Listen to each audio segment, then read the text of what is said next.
Alza variant H, variant pertengahan antara 3 variant. Tapi dari segi spesifikasi, adakah dia lebih baik daripada variant X? Kalau kita tengok dari segi harga dia lebih mahal. Jadi bila sebut mahal ni, mestilah dia punya spek tu lebih baik daripada variant X. Di dealership Pro 2 Popular Prestige ni, kita nak tengok satu-satu setiap ciri-ciri yang ada pada variant H. Tengok bahagian depan dulu, lampu depan utama dia ni memang LED dan adanya turning signal yang jenis sequential. Menarik kan? Dan lampu LED ni dia lengkap sekali dengan fungsi adaptive driving beam. Sama macam pada AV lah. Okay, dia ada fungsi yang mana pada waktu malam dia akan auto high beam, dan bila ada kereta detect, dia akan low beam secara automatik tanpa perlu kita adjust secara manual.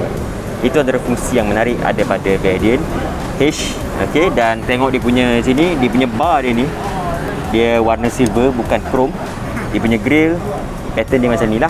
Sama saja, lubang grill dia besar juga, tapi dia tak ada kemasan gloss black dekat sini. Okay, turun bahagian bawah ni ada sensor kat situ, dan sekali dengan lampu kabus LED. Bahagian bawah hitam kosong saja.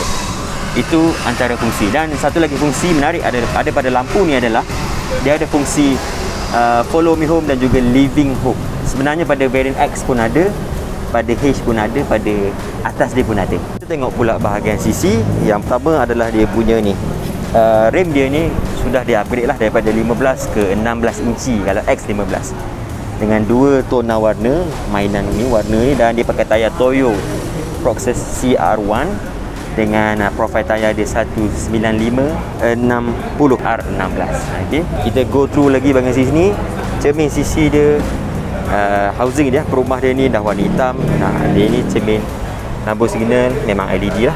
Dan kalau kita tengok sini, ini yang membezakan antara H dengan X. Okay, dia punya B bila dia hitamkan, ada warna yang dihitamkan, yang matte black macam ni. Itu antara benda yang berbeza. Yang ini masih lagi sama. Window line dekat sini dia tak ada chrome lagi apa-apa. Pembengang pintu dia body color sama je lah.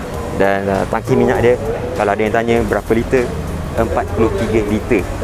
Kalau isi dalam bawah RM90 lah, boleh dapat full tank. Sebelum tu kalau tengok dia punya tayar bahagian belakang, dia masih lagi pakai drum brake. Dia sama macam X lah, dia tak ada pakai disc brake ke apa.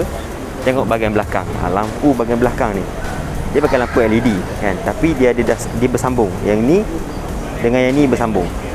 Kalau pada X dia tak ada benda ni. Lampu signal LED, lampu undur belakang pun LED.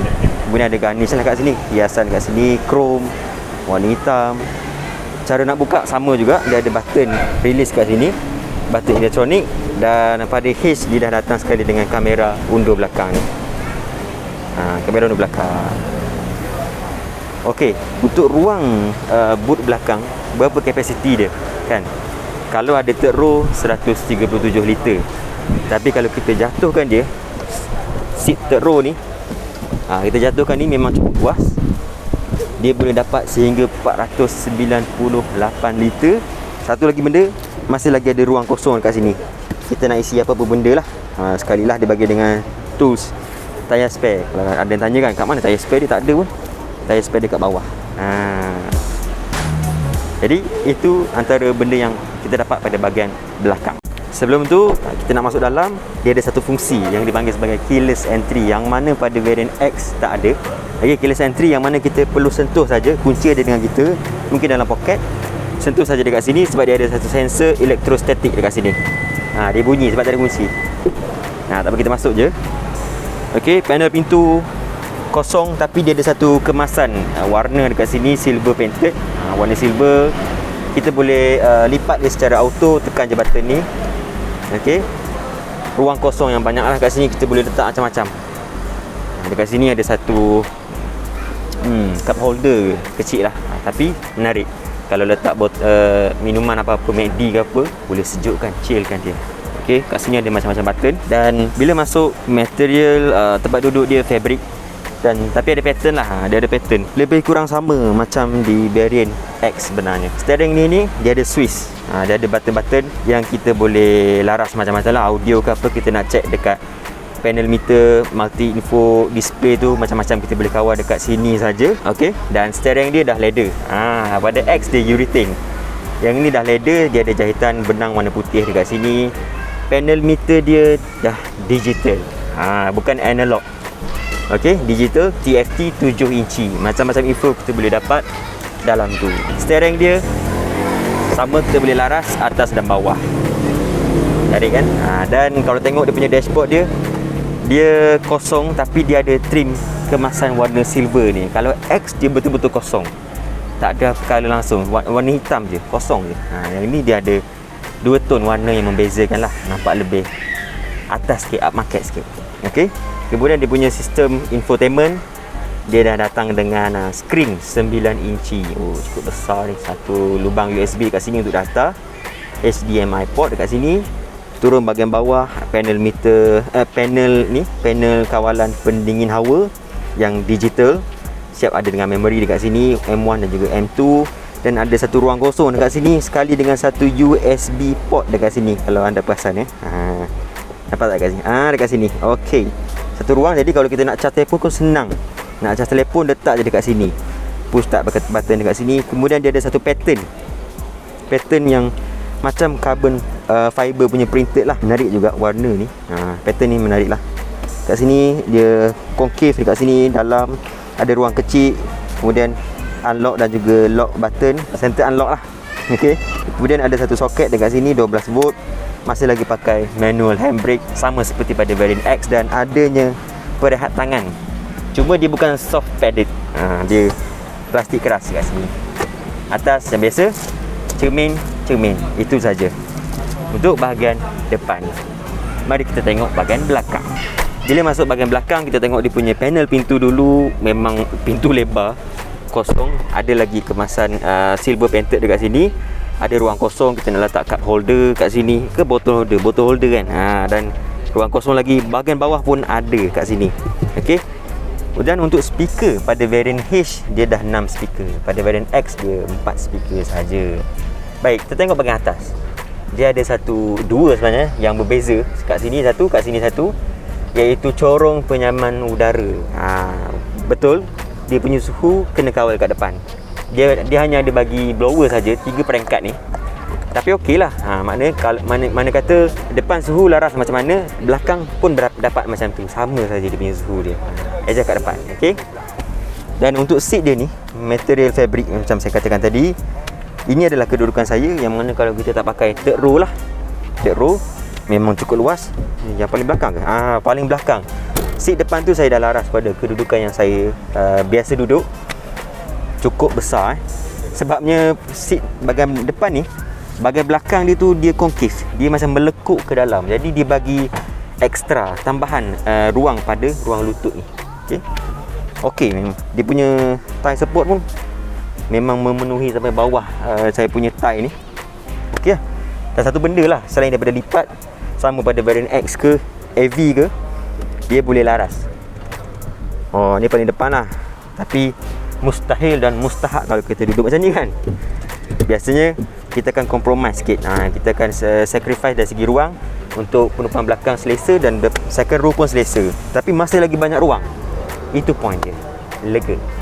Tempat duduk second row dia ni, dia ada satu feature.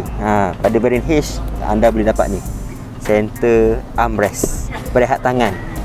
Kalau X dia tak ada. Okey, jom kita tengok bahagian belakang pula. Third row dia, tarik aja lever ni. Lepas tu dia macam spring macam ni, perlu masuk dalam.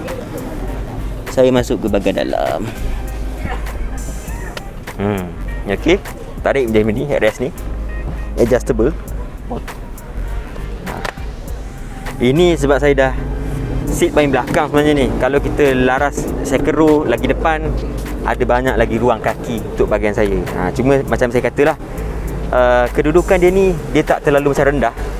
Dan kaki saya, peha saya tak rasa macam squat. Rasa macam okey, separa. Tak ada terlalu selesa, tapi tak adalah terlalu macam cramp sangat. Ruang kaki kalau kita adjust, boleh sebenarnya. Okey. Dan untuk bahagian belakang, dia ada 2 poket lah. Kat sini satu, belah sana pun satu. Kat sini ada ruang kosong, kita nak letak botol ataupun cup holder. Sebelah kanan ni dia ada satu soket 12 volt kat sini. Nak letak adapter USB pun boleh kat situ. Ini bahagian belakang. Okey, untuk sistem mechanical dia sama, semuanya sama. Dia pakai enjin 1.5 liter naturally aspirated dengan 4 silinder. Dia tak ada turbo. Alza tak ada turbo, jangan tanya turbo. Okey, yang menghasilkan 104 horsepower pada 6000 rpm dan juga 138 Nm torque pada 4200 rpm sebenarnya. Okey, dia punya air intake dia kat mana? Kalau orang tanya, dia bukan macam IV dah. Kat sini air intake dia kan. Ni kat sini lah, kat depan ni. Dan sistem transmisi dia DCVT. Sistem yang sama macam Ativa dengan adanya sistem Eco Idle, dan dia ada 3 mode sebenarnya. Eco, normal dan juga power. Yang mana kita boleh pilih lah yang mana satu yang kita nak dari segi power output macam mana. Dari segi penjimatan bahan minyak, Pro 2 dia claim on paper dia boleh dapat maksimum sehingga 22 km per liter. Agak besar nombor tu, tapi bila kita pakai nanti slightly akan berbeza-beza lah dari segi berapa orang tu dapat. Tengok pada cara pemanduan kita macam mana. Okey, untuk ciri keselamatan dia, benda yang basic kita dapat lah, ABS, ABD, traction control, banyak benda tu memang basic kita dapat. Dan dia datang sekali dengan 6 beg udara. Boleh tahan kau selesa duduk gini. Dah ingat dah. Ejah balik. Okey, 6 beg udara. Kemudian pada variant H ni dia datang sekali dengan ASA. 4 benda yang basic pada ASA memang dapat, sebab X pun dapat, H pun dapat. Dan dia ada pertambahan dari segi driving assist, fungsi lane departure warning dan juga lane departure prevention pada variant H ni. Itulah antara benda yang kita dapat. Harga untuk Alza variant H ni 70,000 lebih.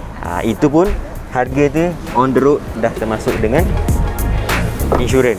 Jadi apa korang rasa dengan variant H ni? Adakah spek dia dah cukup bagus, tak perlu upgrade ke AV kan? Kalau berkenan yang ni, boleh je booking melalui saya. WhatsApp nombor tu ada kat bawah. WhatsApp je nombor saya. Jadi saya Thaqib Muhaimin dari Evoque.